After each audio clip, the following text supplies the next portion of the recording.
live. What's going on, folks? Welcome to another episode of the Run and Gun Podcast. I'm Jay Peeps.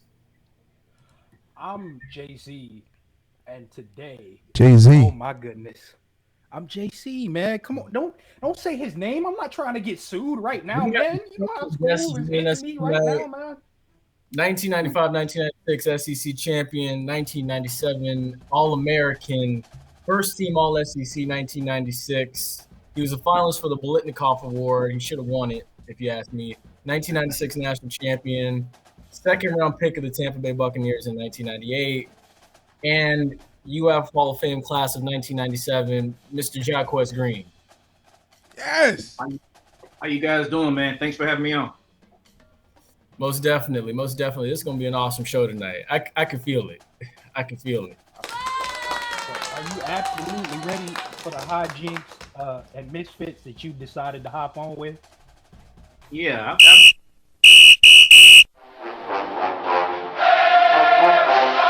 Hey, what's going on, guys? This is GP. This is the Bug. This is JC, This is Flash. This is Denny Hendricks, And you are listening to and you are listening to and you're listening to. And you're listening to the Run and Gun Podcast.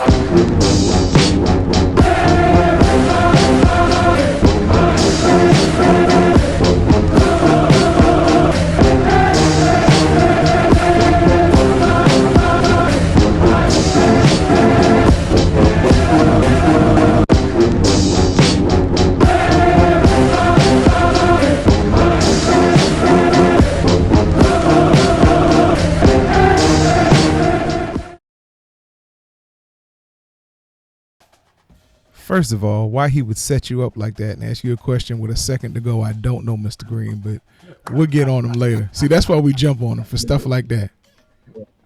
We already So, started but- with the hijinks, baby. Here we are, first quarter. I'm just gonna. I gotta start off with the question. So what was it like playing for Steve Spurrier in that time? it was fun. We had a lot of fun. It was at a time when before UF actually won his first national championship. It's not like now when guys sign with a team who's won the championship 3 out of the last 4 years. So right then, when I signed with Florida, I knew it was something that we could do for the first time in school history. And anytime you do something for the first time in school history, all the fans gonna remember it forever. So it was a good time. It was a fun time, especially playing wide receiver in that type of offense. All right. Okay. So I got a question that's somebody's been burning me. He's a Florida fan. It's like, what's your favorite memory coming from Florida? It's a bunch of them. Probably in the fourth quarter, the national championship game against Florida State in the Superdome. Just the fact when Terry Jackson broke the long touchdown at the end, knowing that we were finally winning the national championship, it was a big deal to us. Also, when we played those guys the next year, they came in ranked number one in every defensive category, and we were big underdogs. It was rare for us to be big underdogs in college football around that time, and we pulled out a big win against those guys that some people still consider the greatest game ever in the Swamp. That's very true. That is very true. I've seen highlights of that game. And that actually makes me kind of refer back to 96 now. So I'm going to go back to 96, if not the national championship, but going into Doak. And mind you, Florida State had that winning streak that was active until like 2001. So I want to say, like, what was the vibe after like losing that game and then knowing y'all were going to have another shot at them in the national championship? Well, when we lost that game, we went back and watched the film. We saw that we had receivers open all over the field. We just didn't have enough time to get the ball off. That was at a time when Florida State had some of the best pass rushers in the country, and we knew we had to make some adjustments. Florida State played like a great game. We didn't play well, and we still lost by like 7 points. So we knew we had a pretty good team. We figured we wouldn't drop too far in the poll. And we knew if we can beat a few teams and we get a few breaks along the way, that we'll get a chance to play those guys again. But we had to refocus because next week we had the SEC championship against Bama. So that game didn't even matter if we didn't beat Alabama next week. So we had to refocus real quick and get ready to play Alabama the next week. And that's the thing that Spurrier always said about Florida State. You know, back in those days, they didn't play championship games, so we were always having to look ahead to our SEC championship game as opposed to the Florida State rivalry week the week before at that time. Mm-hmm. True. Since they're taking so long, I got to ask this question. Do you still put your ring on and look in the mirror? Not really. You know, with the internet and YouTube and things like that, I don't think you really have to do those things as much as you would have, you know, back in the day to remind people of what you accomplished. I think nowadays with social media and the internet and YouTube and ways people can look back on your career or your achievements, you don't have to do it as much. That is very true. Because go ahead, Josh. Go ahead. Oh, go ahead. Because I got a question. Go ahead. Well, no, I was gonna say. I mean, because it's funny you say that, because like that's the thing that when I was going back and buying season tickets and stuff for the Bucks, I was looking back at old film and stuff, because I remember like every Monday night back in like middle school and even like elementary school, me and my sister and my dad, we would stay up and watch you guys on Monday Night Football. And we always knew it was going to be some type of show with you and Warwick Dunn and Sean King and Warren Sapp and Derek Brooks, like all you guys, like we knew we were, and then y'all were playing the Rams most of the time. We were like, it's already going to be exciting.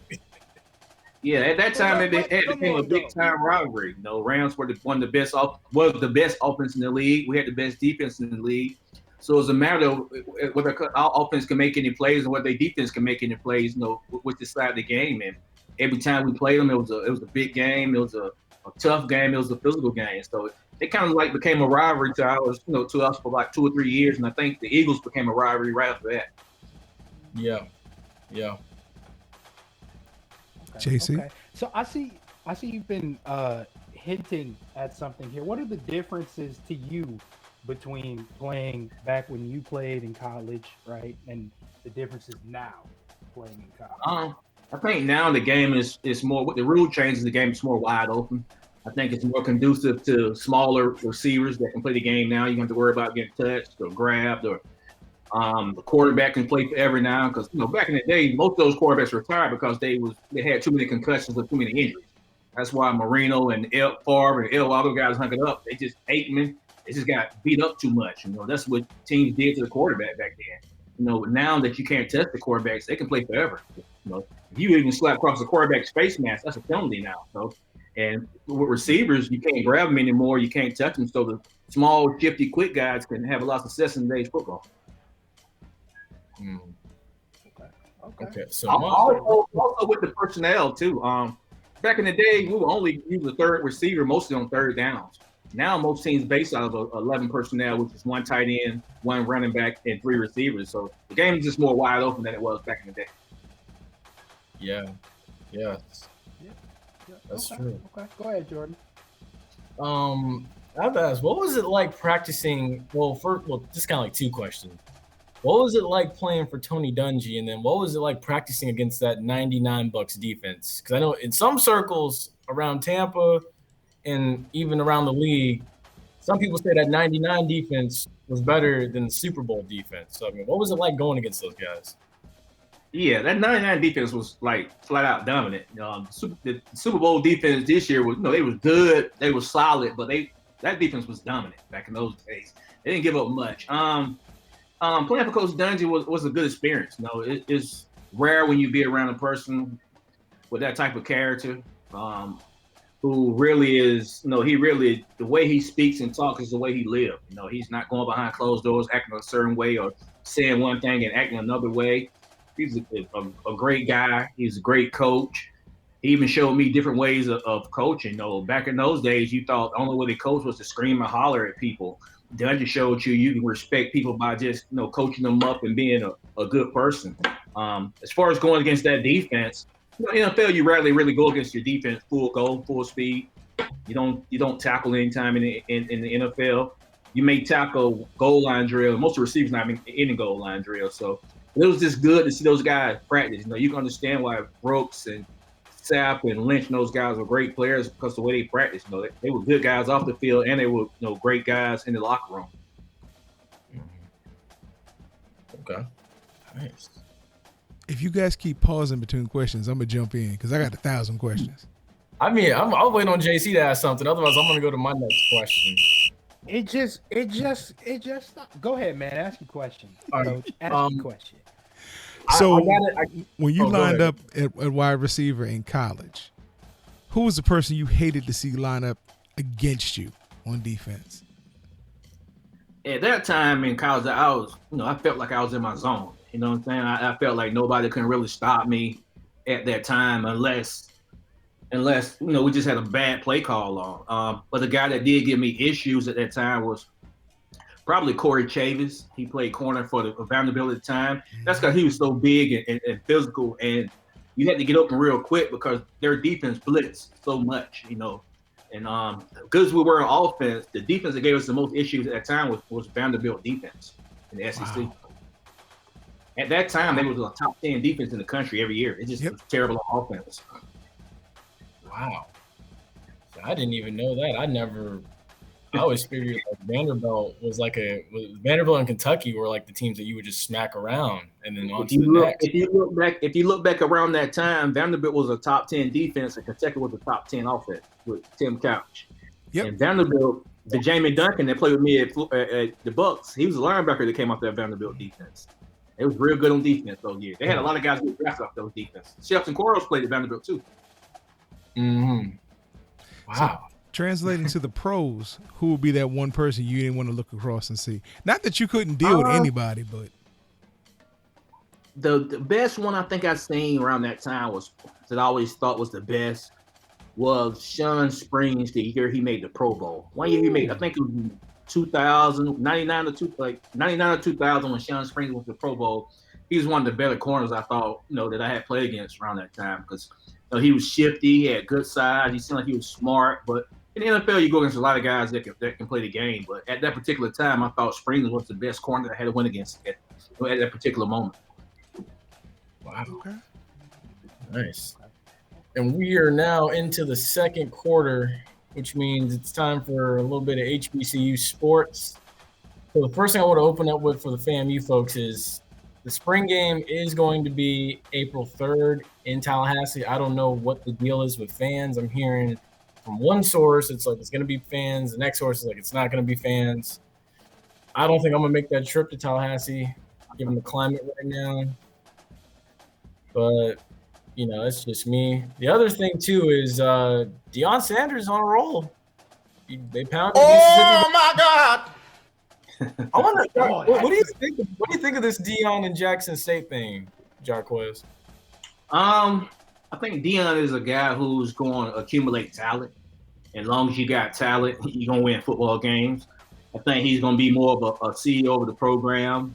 He's going to delegate, get good people in position to call plays. Get a good guy, athletic trainer, whatever, strength and conditioning guy to train his kids.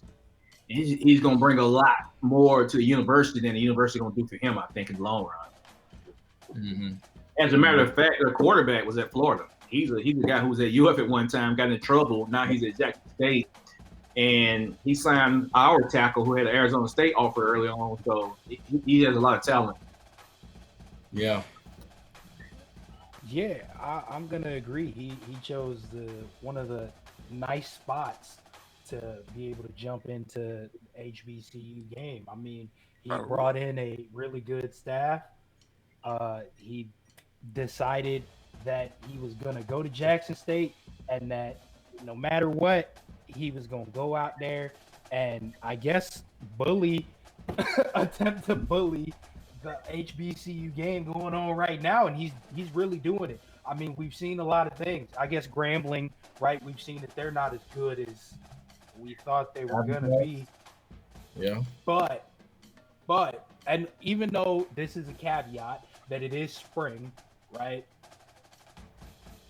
Spring leads the fall. I mean, it's nice to get on a little run, and even if necessarily the season in some people's eyes doesn't count, it's nice to get those reps and get those runs in, so then when fall comes, you get to look like superstars out there. When the real stuff starts happening, everybody's playing. Quick question from the audience: Do you believe Deion Sanders is really looking to build Jackson State into a power, or is he looking to build Deion Sanders into a Division I coach at a top-notch school? It's a combination of both. I think in order to build Jackson State into a power, I think it helps Deion out long term to be able to get a major Division I job. But I think with his background and the way he is, I think that he will make sure that Jackson State is well off when he leaves. I think it's going to be a better program when he leaves than when he found it. Yeah, I think that too. I really feel like Jackson State's going to be very competitive in the East, and it's going to be a 3-team race. Honestly, I think it's going to be FAMU, it's going to be Jackson State, and it's going to be Bethune-Cookman in that East. So if you don't beat Jackson State this year, it's going to be tough the next couple of years. The way he's recruiting, though, I think he's recruiting Division I talent to Jackson State. A lot of those guys, I don't know about their grades or whatever, because a lot of them couldn't qualify for Division I schools, and they went to Jackson State. So that's a whole nother story. But he got a lot of talent going to school. Hey, I had a conversation about a couple people about that, because I looked at Mississippi State. I hate to throw them under the bus, but I looked at Mississippi State and Ole Miss too, and I was like, wait a minute, hold up. So I know where you're coming from. So now you played major. You couldn't get any bigger than the school you played at in college. Would you have been able to play a spring season and then turn around and play a fall season, knowing that football players really work out year round? They don't get the time off most people think they do. It's just not official. I think back in those days, or now you can, because you're so young and naive. But I think still some guys' body gonna break down eventually once they get back to fall. You can see in the NBA now, like a lot of those guys' bodies just can't handle that back-to-back season. They played in the bubble, now they're playing now, and Durant's been out and AD's been out. A lot of those guys' body can't handle it. But I think when you're young, you think you can do anything. I think the best thing the coaches can do is just when they get ready to start back up for the fall season, is just hold off on so much running and so much lifting to get a guy's body's time to recover. Yes. Correct the mundo. Now, my question for you is, because I know you played in the. I think your partner has a question though, because he's sitting there with his mouth open. I'm just. Go ahead, Josh. Y'all ain't let me throw my piece at that Deion Sanders thing, but you know. Oh my God! But it's okay, man. It's all right. Go ahead and ask your question, man. It's cool. Throw your piece. Yeah, I wanted to hear his piece. Well, listen, at the end of the day, we know Deion Sanders. Deion Sanders is going to do what's best for Deion Sanders, right? And at the end of the day, while, yes, he may be helping himself to probably move somewhere else, let's be really honest with ourselves here. At the end of the day, HBCUs and Jackson State especially are going to profit off of his motives, whatever they be. Yeah. So, honestly, in your question, to answer your question, I guess the motives technically don't matter. I guess if everybody's winning, who cares? So I'm gonna say whatever his motives is, I think he's going about it the right way. He's trying to empower the kids. He's trying to get better facilities, better amenities on the campus for Jackson State. He's putting that university in the limelight, which is going to help them make a lot of money. He's probably getting the donors to donate more money to the university right now. So whatever his motive is, I think he's helping Jackson State at the same time. Mm-hmm. Now my question is, so I know you played in a time with the fun and gun offense where that offense was just running roughshod through the SEC. And then I know at the same time up the road in Tallahassee across the tracks, Coach Billy Joe had an offense that was explosive and putting up points in the MEAC at the time. And I know everybody at that time was kind of keeping an eye on everybody a little bit, reading the paper. So was there ever a thought that, I wish we could play them? Like, was there ever a thought that, like, you could play for them? What? No, hold up before y'all jump on me. I'm going to say it now. I know Florida would have won the Oh game. my God! I know Florida would have won the game. But was there? What you I mean, waiting hey, look. Hey, they call them money waiting games. for this? They call them money games. The difference in a Power 5 team and a HBCU or Division 2 or what it's the front line. Their linemen couldn't block out defensive linemen. That's the main difference, though.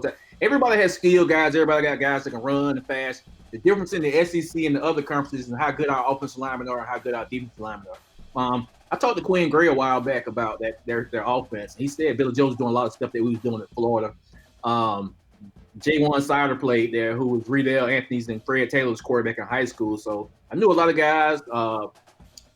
Pat Bonner came to camp with us in Tampa one time. Quay Nunley came to camp with us in Tampa. So I knew a lot of the guys that played in that offense. And I always watched it and knew they put big-time numbers and big-time stats. So I'm sure it was a fun time for Florida A&M. You played with my wife's cousin, the Freak. What was he like as a teammate? Javon? Yeah. Goofy, tall, good dude, He ain't chill. changed.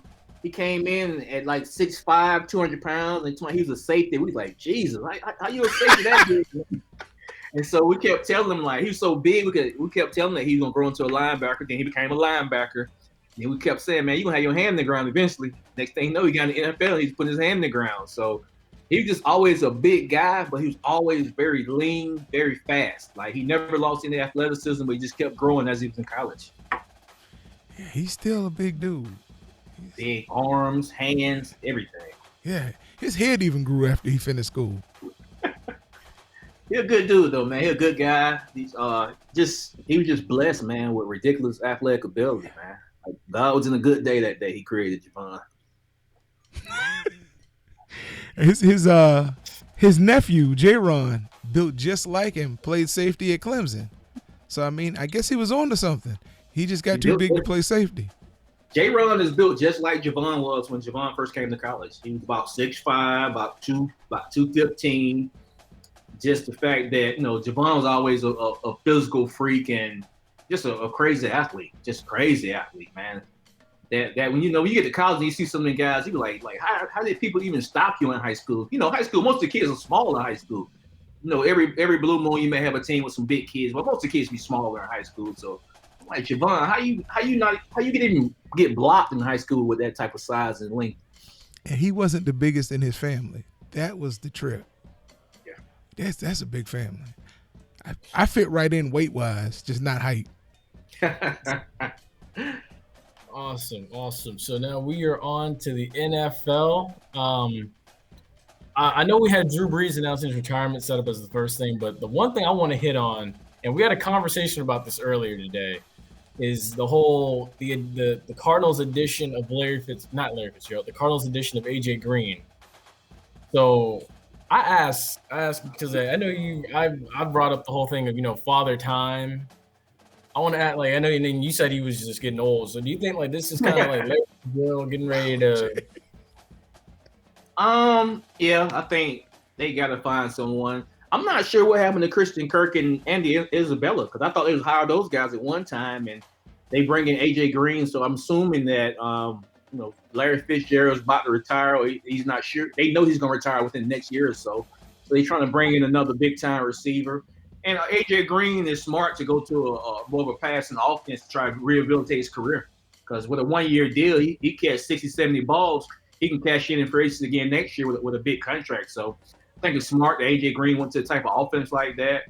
And I think it's also smart that the Cardinals gave them some insurance in case that Larry Fitzgerald decides to retire after this year. In the offseason.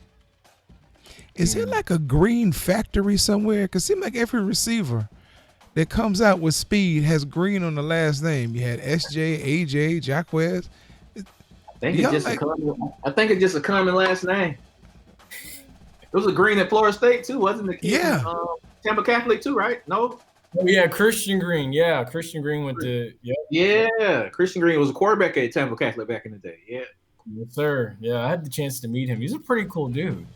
Yeah, I remember he was like the number one athlete in the country when he first went to Florida State. So I always know about him. Just playing with the Bucks.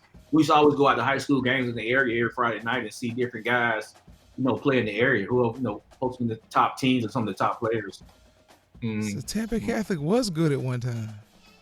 Tampa Catholic has always had good football players. Darryl Jackson and Kenny Kelly, way back in those days, it was like Darryl Jackson when he left Tampa Catholic. He was the number one receiver nationally in like all kinds of receiving categories when he first left Tampa Catholic in the nation. Kenny Kelly went to prep though, didn't he? No, he went to TC. I thought he went to Tampa prep. Okay. He won state in the basketball also. Yeah. JC, you've been kind of quiet over there. I know you want to chime in on this Larry Fitzgerald thing. Yeah, this one, look at him sitting there. He's plotting. He's mesmerized by that solo cup. That's what's got him. And if I'm being honest, I can't see. But put your glasses on. Put your glasses on.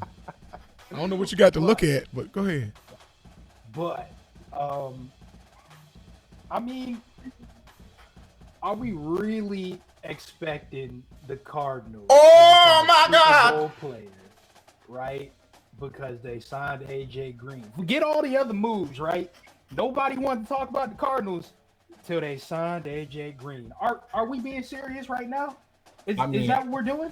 The Cardinals, no, they're not a better team than the Rams. They're not a better team than the 49ers. The 49ers get a quarterback. They Super Bowl material. I think the Rams may even be Super Bowl material with Matt Stafford. Seahawks gonna always be contending as long as Russell there. Just need some new pieces. So they playing a tough division, a real tough division. I believe that's the one division that can have everybody go to the playoffs now with the new format.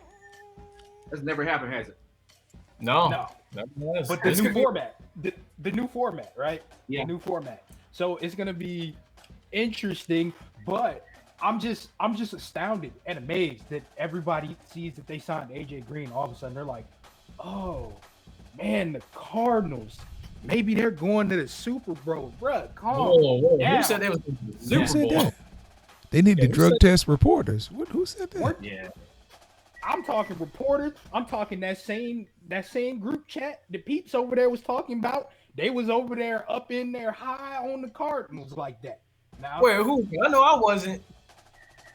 I said people get hyped when you hit them with popular names and stuff. They don't understand how a team concept. It's not basketball where you just can get a great player and automatically assign yourself as the number one seed. It still has to work together. You still got to have the offensive line. The Cardinal issue last year was Murray was running for his life, I think, and they couldn't. King and Drake kind of fizzled out after the first couple of games. They couldn't run the ball anymore. Yep. That was the issues on offense. Defensively, they got to get some corners back there. They get some corners and some linebackers. Well, they say every great receiver could extend their career as a cornerback. You available? That's the first thing you lose is your lateral quickness. You can still run fast in a straight line. You just can't move laterally real well. So I can't do that. I'm not trying to tackle anybody anyway, though. Okay. Well, neither did Dion, but he.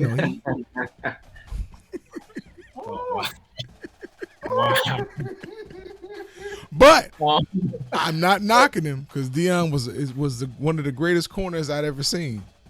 So I'm not knocking him.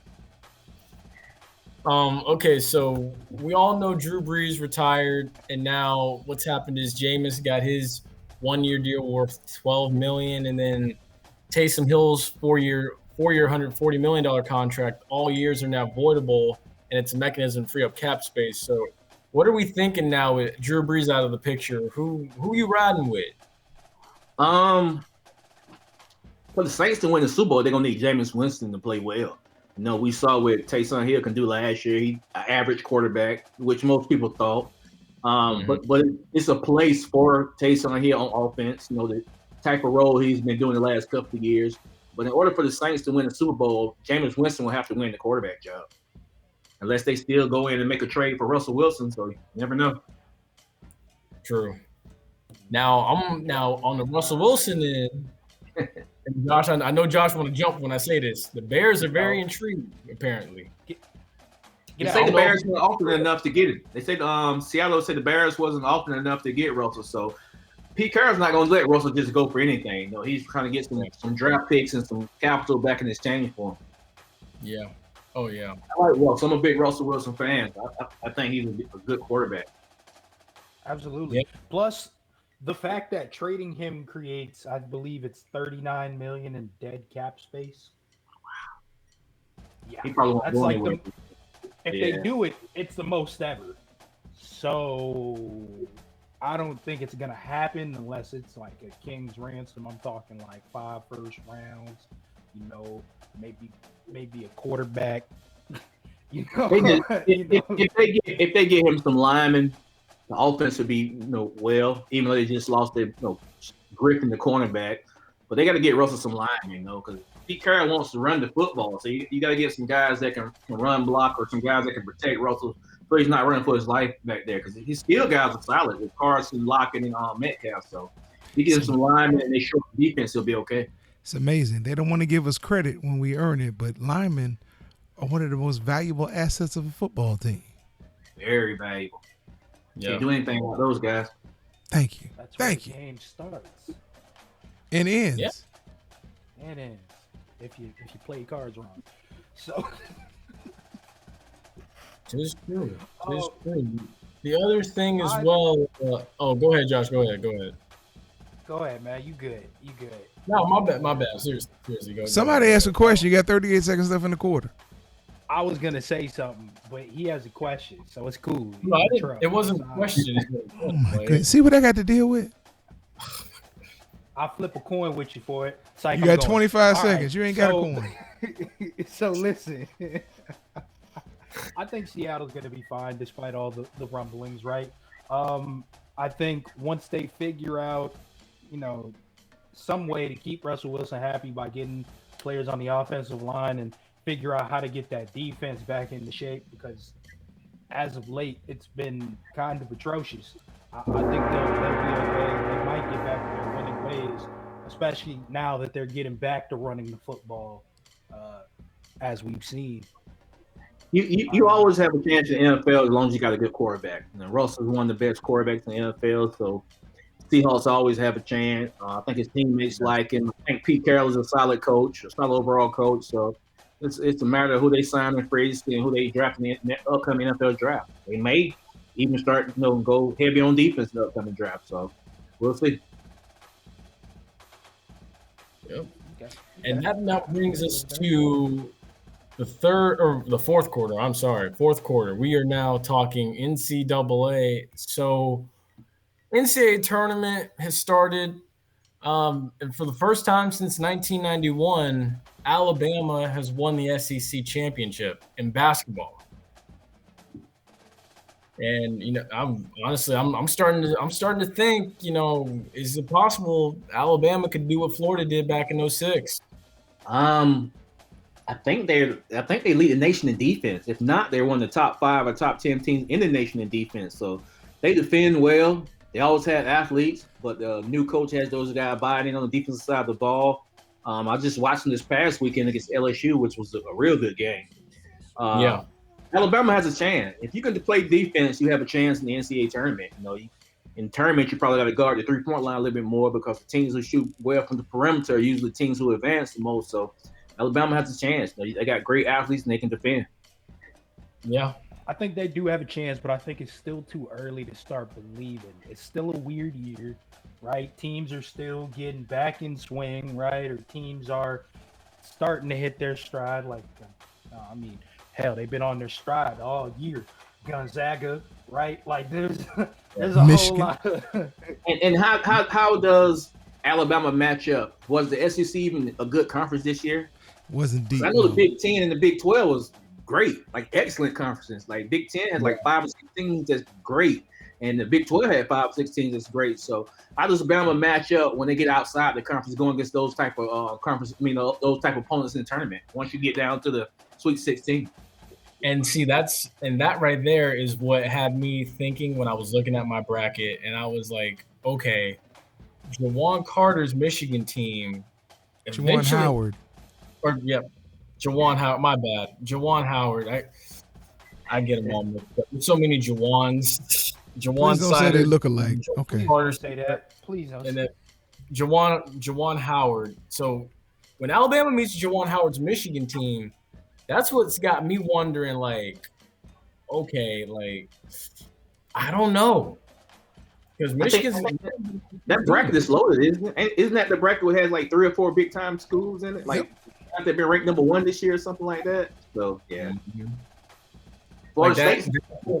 that whole side has Gonzaga, Iowa, Michigan, and Alabama. Just somebody's got to go to the championship from that side. In that region alone, you've got Texas, you've got BYU who had a decent year, you got Alabama, you got Michigan. You already Like said that those.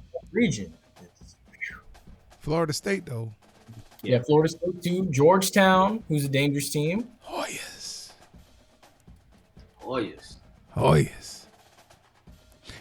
A quick question.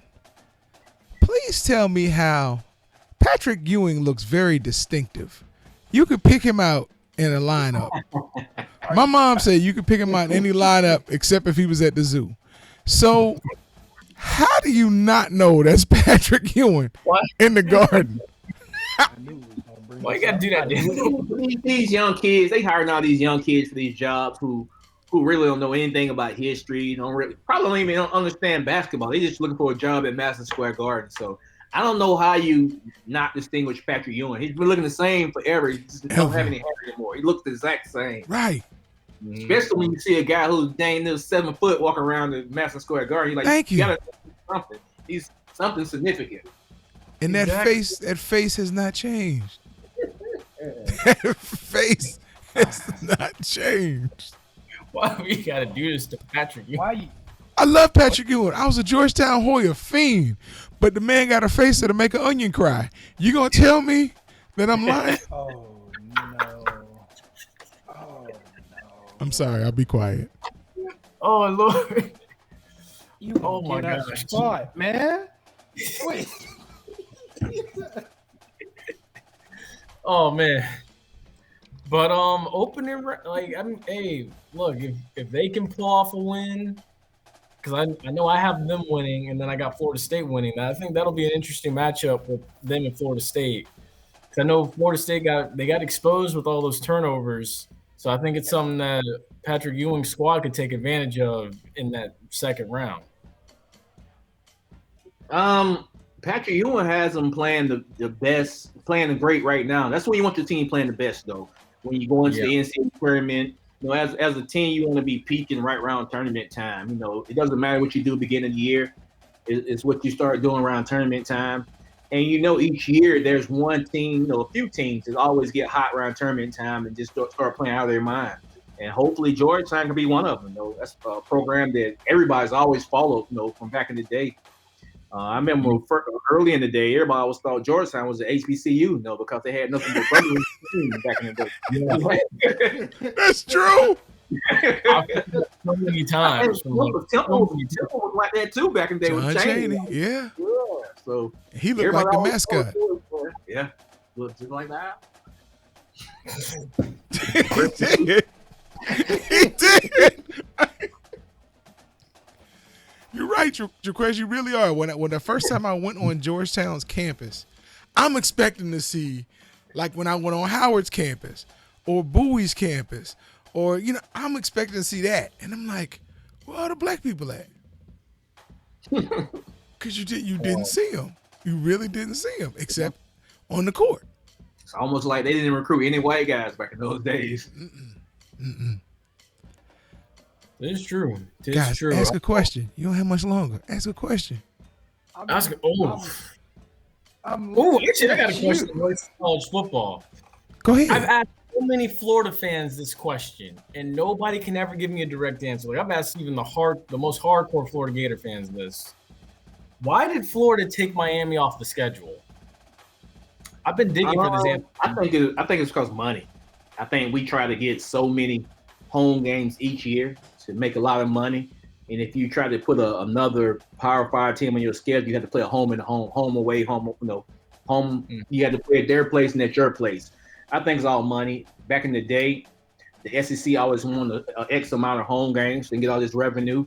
I think now these teams are going away from that as much and starting to schedule Power 5 teams in their schedule. But back in those days, you always wanted so many home games that you can always make a bunch of money. It's always about money. College football about money. I agree. Ask it quick Coach, before I ask mine. Go ahead. Mr. Disembodied Voice, I want you to ask that explosive question that you told us you were going to. I don't remember the question, but I have another one. Oh, go ahead. What was it like? What's the emotion that you gathered standing there in a tunnel waiting to come on the Florida field? What was that memory like? It was exciting, man. It was exciting to know that you about to go out there and you about to put on a show for your fans and you about to totally destroy and dismantle another team. It's just a matter of how many points you guys are going to score. And later on the night, you're going to watch it on Sports Center and you're going to joke about it, how you beat the brakes off some other team that Saturday. That's how we felt each game, walking out the tunnel.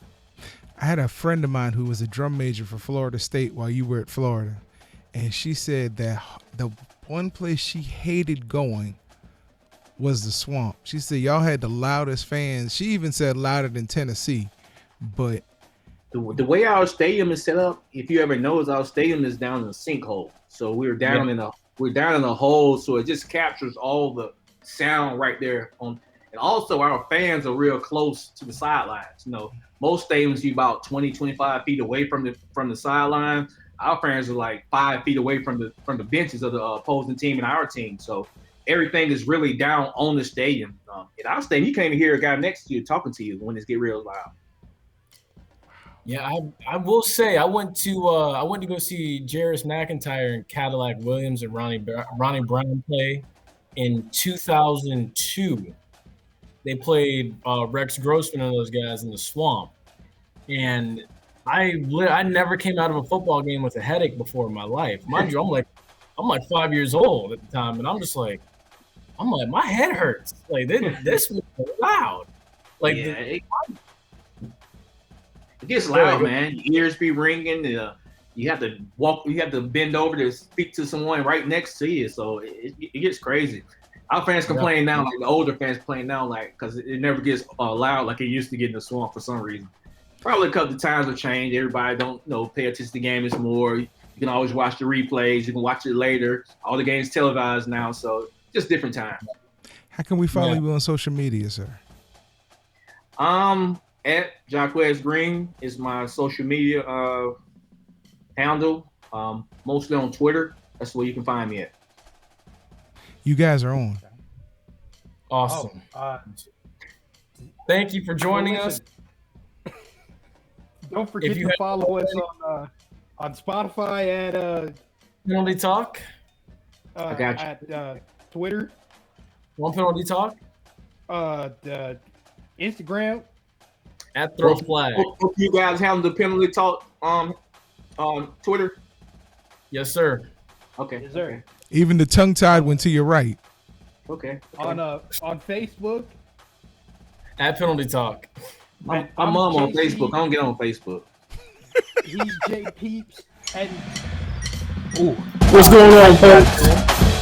Oh, what's up? Sorry for the bit of lateness. There's been some technical difficulties, but we are beyond that now. Yes, sir. I'm JC. I'm J Peeps. Welcome to another episode of the Running Podcast. Wonderful episode for you today. Lots of stuff to talk about. An amazing episode. Lots of stuff to talk about in the NFL.